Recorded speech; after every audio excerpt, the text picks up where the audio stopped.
Jason Carter lived a modest life in the quiet town of Maplewood, where everyone knew everyone, and life moved at an unhurried pace. He owned a small repair shop, Carter's Fix-It, tucked away on the edge of town.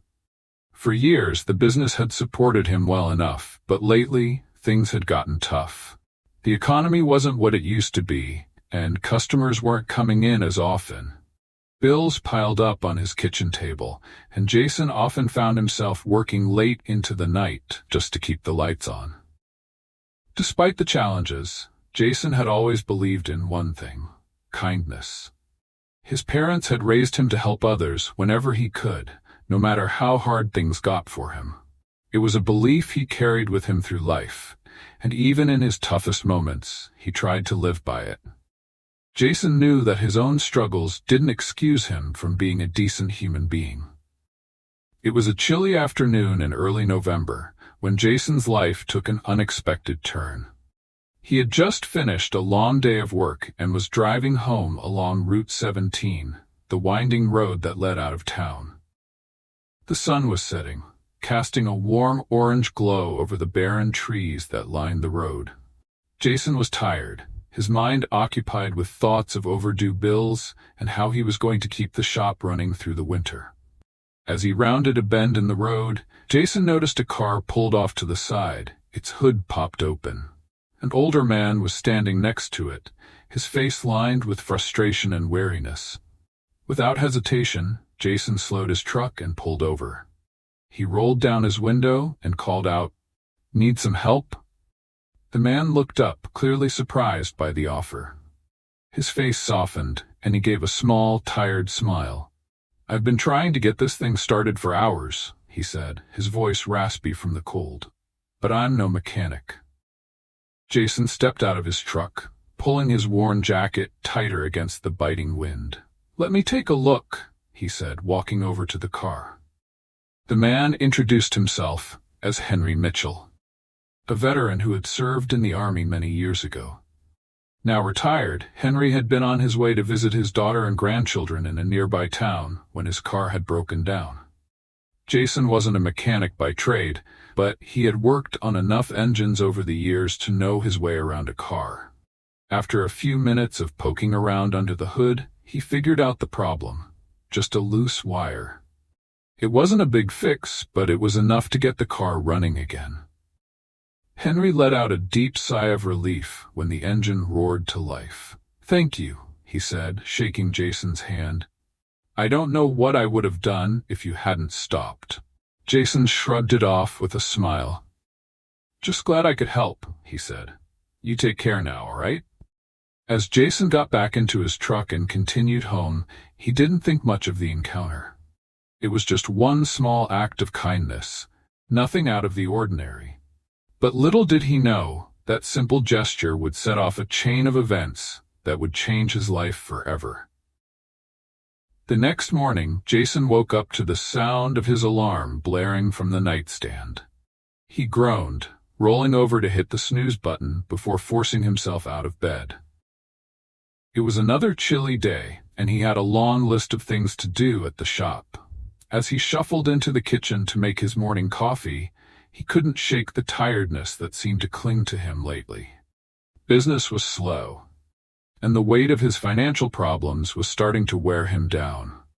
After breakfast, Jason went outside to check the mail, expecting the usual pile of bills and junk. But as he opened the door, something unusual caught his eye. Sitting on his porch was a small, neatly wrapped package. Jason frowned, confused. He hadn't ordered anything, and he wasn't expecting any deliveries. Curious, he picked up the package, noting its surprising weight for something so small. There was no return address, no label, no indication of where it had come from. Jason brought it inside and set it down on the kitchen table, staring at it for a moment before deciding to open it. Inside, he found a wooden box, simple, old, and polished to a soft shine. It was beautifully crafted, but there was nothing particularly extraordinary about it. What was inside the box, however, caught Jason completely off guard. Lifting the lid, he found an envelope resting on top of something shiny.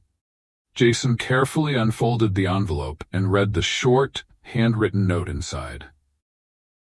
"Thank you for your kindness. This is just a small token of my gratitude. You never know how much one good deed can change someone's life."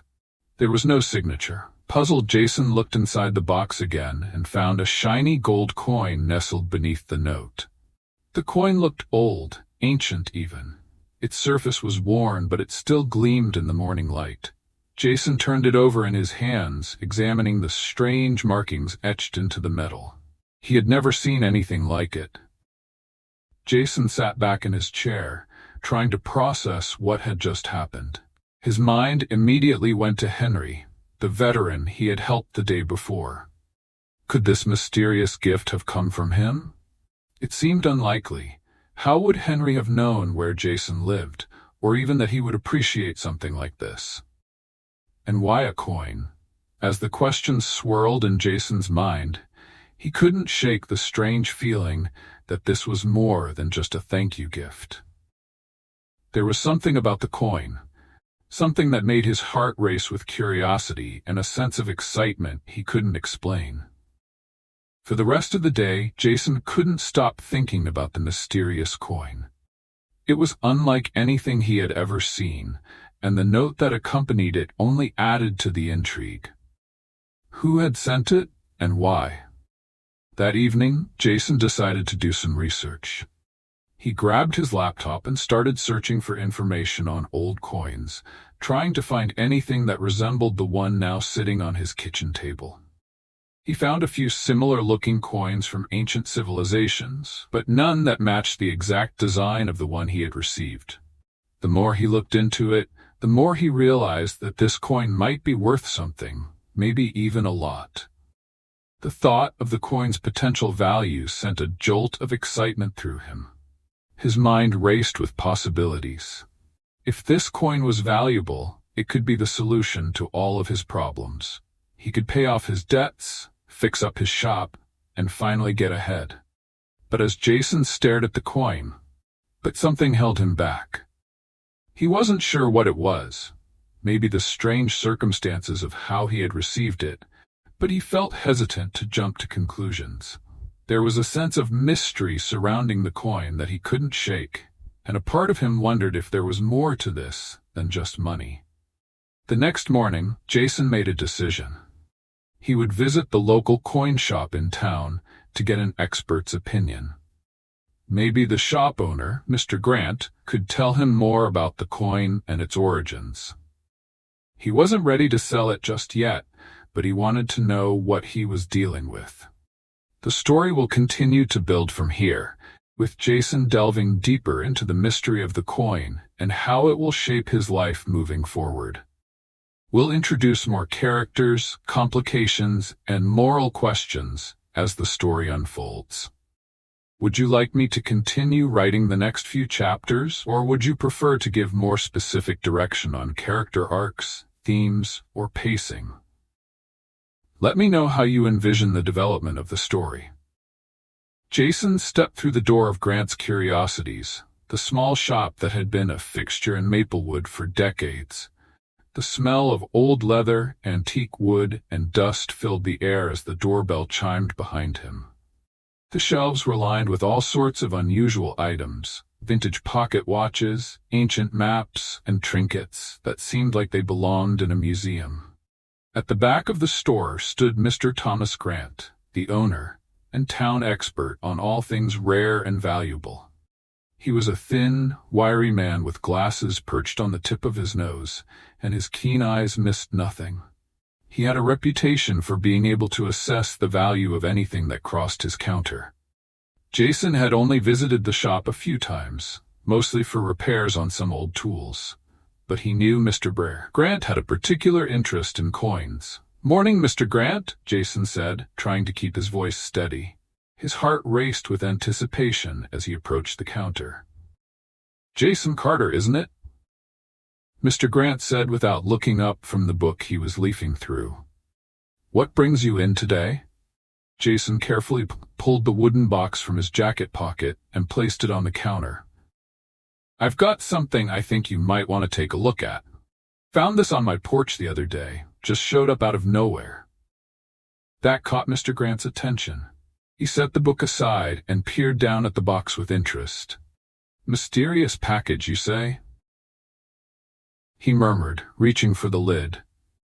When Mr. Grant opened the box and saw the gold coin resting inside, his eyes widened. He picked it up delicately, holding it between his fingers as though it were made of glass. His expression shifted from curiosity to something more intense, something close to awe. "Well, well," Mr. Grant said softly, turning the coin over in his hand. He raised it to the light, inspecting the worn but intricate designs that were etched into the metal. "Where did you say you found this?" "On my porch. No note, no return address. Just showed up," Jason replied, watching Mr. Grant's reaction closely. "This is old," Mr. Grant said after a moment of silent examination. "Very old. And it's not just any coin. The markings on it suggest it could be from a long-lost civilization, something pre-Roman, possibly even older." He looked up at Jason with a glimmer of excitement in his eyes. "It's rare, Jason. Extremely rare." Jason blinked, trying to absorb the information. "How much do you think it's worth?" Mr. Grant leaned back slightly, still holding the coin. "It's difficult to say without more research, but if it's genuine, and I believe it is, it could be worth thousands. Maybe tens of thousands, depending on the market." Jason's breath caught in his throat. Tens of thousands of dollars? His mind whirled with the possibilities. With that kind of money, he could pay off all his debts and keep his business afloat. He could finally breathe easy again. But something held him back. There was still the mystery of where the coin had come from and why it had been sent to him. It seemed like too much of a coincidence, too perfectly timed. And the note, it wasn't just about repayment. It had said something about kindness, about good deeds coming back in unexpected ways. "Who would send something like this to me?" Jason muttered, more to himself than to Mr. Grant. Mr. Grant raised an eyebrow. "That I can't answer. But someone clearly knew what they were doing. Whoever gave you this coin had to understand its value." Jason nodded, lost in thought. After a few more minutes of talking with Mr. Grant about the coin's potential origins, he thanked the shopkeeper and tucked the box back into his jacket. As he stepped out into the brisk autumn air, his mind raced. This coin could change everything for him, but at what cost? As Jason drove home from the coin shop, his thoughts swirled with questions. Who would give him something so valuable? And why? The more he thought about it, the more unsettled he became. The logical part of his brain told him to sell the coin, take the money, and get himself out of the financial hole he was in. But something deeper, something he couldn't quite explain, was making him hesitate. That evening, after closing up his shop, Jason sat at his kitchen table, staring at the wooden box. He thought back to Henry, the veteran he had helped on the side of the road. Could Henry have been behind this? Jason couldn't think of anyone else who would have sent him such a gift. But why? Henry had seemed like a good man, grateful for the help, but it didn't make sense for him to give Jason something worth thousands of dollars. Jason grabbed his phone and dialed the number Henry had given him when they parted ways. It rang several times before going to voicemail. Jason left a message explaining that he wanted to check in and see how Henry was doing. But deep down, he hoped Henry would call back with some kind of explanation. The days passed, and there was still no word from Henry. Jason grew more and more anxious. He visited the spot where he had helped Henry, hoping to run into him again, but the road was quiet and empty. The mystery of the coin continued to weigh on Jason's mind, and he couldn't shake the feeling that something larger was at play. Then one evening, just as Jason was about to lock up the shop for the night, he saw something on his porch. His heart skipped a beat. It was another package, small and neatly wrapped, just like the first one. Jason stood frozen for a moment, staring at the box. Part of him didn't want to open it, didn't want to dive deeper into the mystery. But he couldn't resist. He grabbed the package and brought it inside, setting it down on the kitchen table with trembling hands. This time, the box was slightly larger than the first. Inside, there was another note, written in the same elegant handwriting. You have shown kindness where it was needed most. Now kindness comes back to you. Inside this envelope is a gift that will open new doors. Use it well, and never forget the power of compassion. Jason's pulse quickened as he carefully opened the envelope inside the box. His eyes widened in disbelief as he pulled out a check, made out to him for an amount that far exceeded the value of the coin. The sum was more than enough to pay off his debts, invest in his business, and still have a substantial amount left over. He stared at the check, the numbers blurring in his vision as he tried to make sense of it all. Who was behind this? And why had they chosen him? Jason felt a wave of gratitude wash over him, but also a sense of unease. This wasn't just a random act of kindness. This was something much bigger, something with a deeper purpose. For the next few days, Jason carried the check around with him everywhere he went, still trying to process the enormity of what had happened. He visited the bank, confirming that the check was legitimate, and consulted with a financial advisor to figure out the best way to handle the money. But even as he made plans to pay off his debts and invest in his business, he couldn't shake the feeling that this wasn't just about money. The mysterious notes, the valuable coin, and now the check. It all felt like part of some larger puzzle. Jason thought about the words from the note. You have shown kindness where it was needed most. It was a reminder that his small act of helping Henry on the side of the road had set these events into motion. But there was something else gnawing at him. He hadn't seen or heard from Henry since that day. The veteran had seemed like a decent man, but now Jason wondered if there was more to his story. Was Henry just an ordinary guy, or was he somehow connected to all of this? One evening, Jason found himself driving again to the spot where he had helped Henry. The road was quiet, the sky darkening as the last light of day faded. Jason pulled over and stepped out of his truck, standing on the side of the road where it had all started. He looked around, hoping for some kind of sign. But the road was empty, just like before. Jason stood there for a while, the cold wind biting at his skin. As he stared into the distance, he realized that he might never get the answers he was looking for. But maybe that was okay. Maybe the gift was meant to be a mystery, a reminder that sometimes acts of kindness come back to us in ways we can't explain. As Jason drove home, he felt a sense of peace settle over him. He had made his decision. He would use the money to turn his life around, but he would also remember the lesson he had learned. That one small act of kindness can ripple out and change the world in ways we never expect.